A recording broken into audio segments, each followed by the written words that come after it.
يلا بينا نختار in on at. أول حاجة I am نقط the bus. bus احنا بنبقى واقفين فيه أو قاعدين، يبقى هنستخدم on. I am نقط the car. الكار اللي بنبقى واقفين ولا قاعدين، يبقى I am in. I am نيويورك. نيويورك نتكلم على مدينة، أي مدينة بنستعمل معاها in. I am in New York. I am نقط كافيه.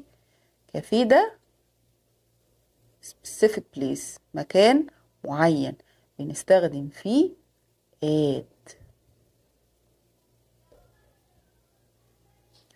I am work. احنا قلنا قبل كده work school home تاخد ايه؟ تاخد at.